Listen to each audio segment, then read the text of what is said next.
Finalidad y suprafinalidad. Hemos mencionado tres aspectos del demiurgo: poder, sabiduría y belleza. Vamos a interpretar ahora más profundamente el hecho de la plasmación arquetípica. En principio el demiurgo piensa los arquetipos universales con el aspecto sabiduría y los piensa, entonces, con vista a la integridad de un plan evolutivo.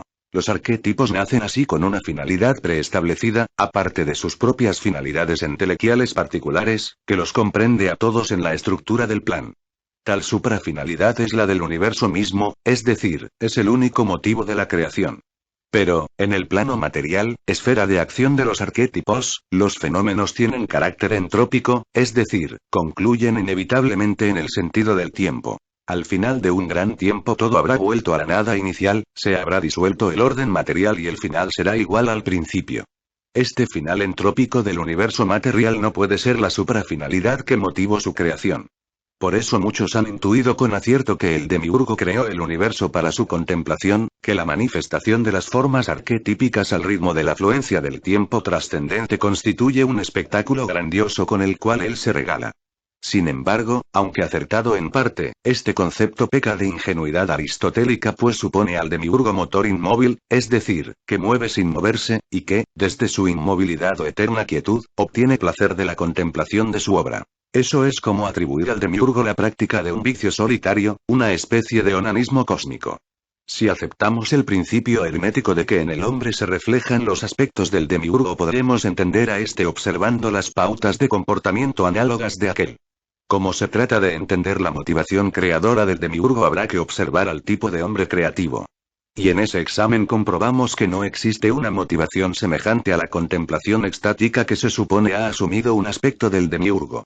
En realidad nadie, y mucho menos el demiurgo, se detiene demasiado en la contemplación de su propia obra. El pintor, al pintar nuevos cuadros, olvida los antiguos, el poeta regala sus poemas, el escritor vende sus libros, y a veces su alma, etc.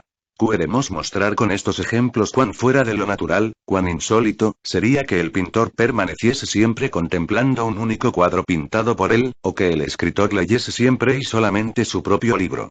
En verdad, si resulta inconcebible semejante actitud en un hombre creativo, piénsese cuánto más ha de serlo proyectada a un creador cósmico como el demiurgo. Lo que ocurre es que nadie, ni aun el demiurgo, soporta mucho tiempo la contemplación de su propia obra.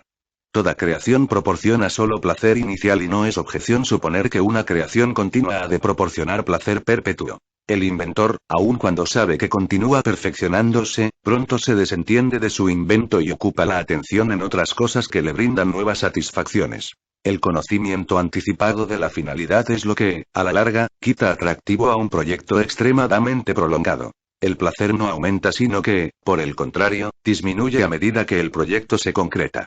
El máximo placer se obtiene en el momento de la concepción del proyecto. Los distintos pasos de la obra y su concreción solo confirman aquel placer inicial pero no pueden aumentarlo.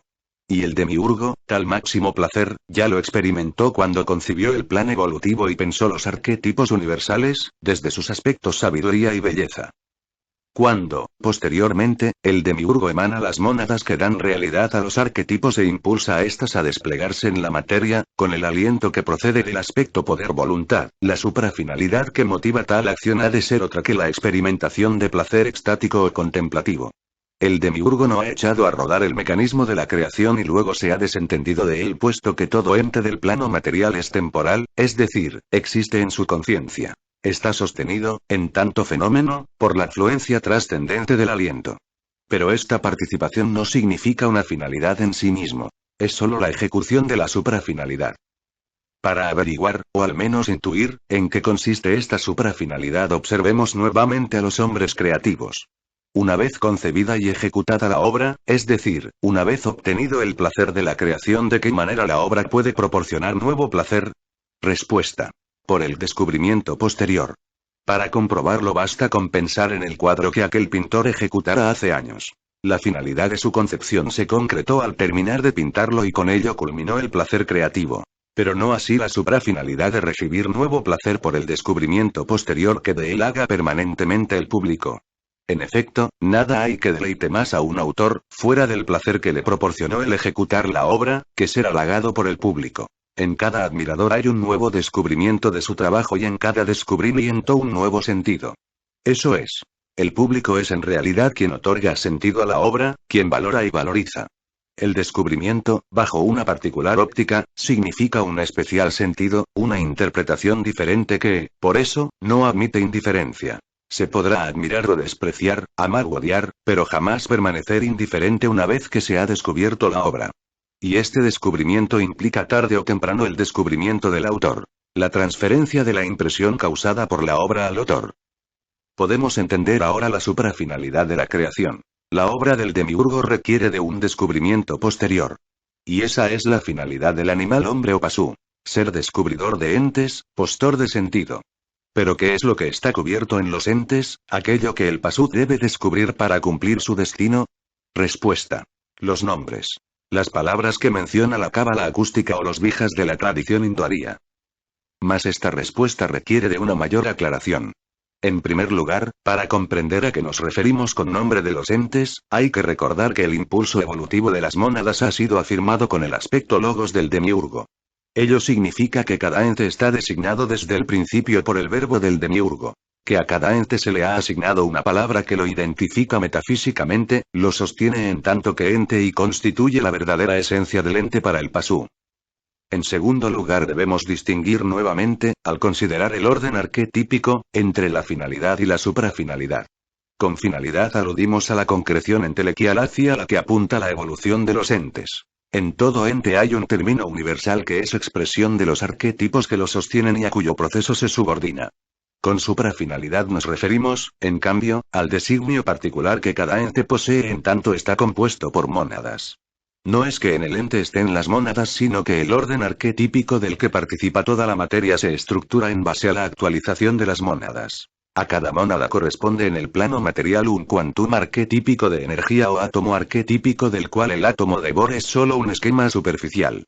En realidad los mismos arquetipos universales están compuestos por mónadas, que por eso se llaman también arquetípicas, pues ellas provienen de la primera emanación del demiurgo en tanto que los arquetipos son ideas pensadas sobre las mónadas, en la segunda emanación.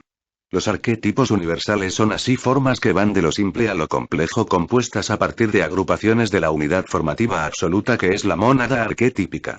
No es cierto, pues, que los arquetipos universales sean todos perfectas y simples ideas, sino que, por el contrario, han sido conformados estructuralmente por imitación sucesiva y ordenada de la mónada arquetípica. Puede decirse que todo el universo ha sido construido a partir de una primera mónada imitada incansablemente por el demiurgo. Por eso la característica esencial del demiurgo es la imitación. Resumiendo, tenemos las mónadas arquetípicas y, conformados por ellas, los arquetipos universales. Estos seres, desde luego, pertenecen al plano arquetípico, el cual constituye el único objeto de conocimiento, la única verdadera fuente, de toda metafísica. Este plano arquetípico o cielo metafísico actúa sobre la materia inferior imprimiéndole un orden dinámico al ritmo de la fluencia del aliento, o tiempo. El plano material es la expresión de tal orden arquetípico. En el plano material las mónadas arquetípicas se manifiestan como átomos arquetípicos o quantum arquetípicos de energía, es decir, como la esencia existente de toda substancia, materia o energía. Los arquetipos universales, por su parte, se manifiestan en el plano material como el soporte formal en los entes, quienes son la expresión concreta de un momento del proceso evolutivo en que aquellos se desarrollan. Hay así una doble determinación arquetípica de los entes. La universal de los arquetipos y la particular de las mónadas. La proyección de los grandes planes arquetípicos o arquetipos Manu sobre la materia original, informe, produce el ente universal y los entes particulares fundamentalmente estructurados con átomos arquetípicos. El ente evoluciona, entonces, siguiendo dos procesos formativos. 1. El universal, que apunta hacia la entelequia de los arquetipos. 2. Al particular, que determina al ente de acuerdo a un plan. De allí la necesidad de distinguir correctamente qué ha sido puesto en los entes, desde un principio, para conocimiento del pasú y que corresponde al ente mismo como fundamento de su existencia universal, hasta el final, esté o no el pasú en el mundo. Podemos afirmar, como respuesta a la cuestión, que al pasú le fue dado desde el principio la posibilidad de conocer los planes a partir del descubrimiento de los entes, del designio que estos expresan para él. El destino del pasú, como descubridor y admirador de la obra del demiurgo, es Conocer los entes. Desde los entes. Conocer la estructura del ente universal, del universo. Desde el ente universal. Conocer a Dios, el Uno. Por el contrario, en este siniestro plan no se prevé ningún modo de conocimiento de la esencia arquetípica de los entes. Más adelante quedará en claro por qué. Finalidad y su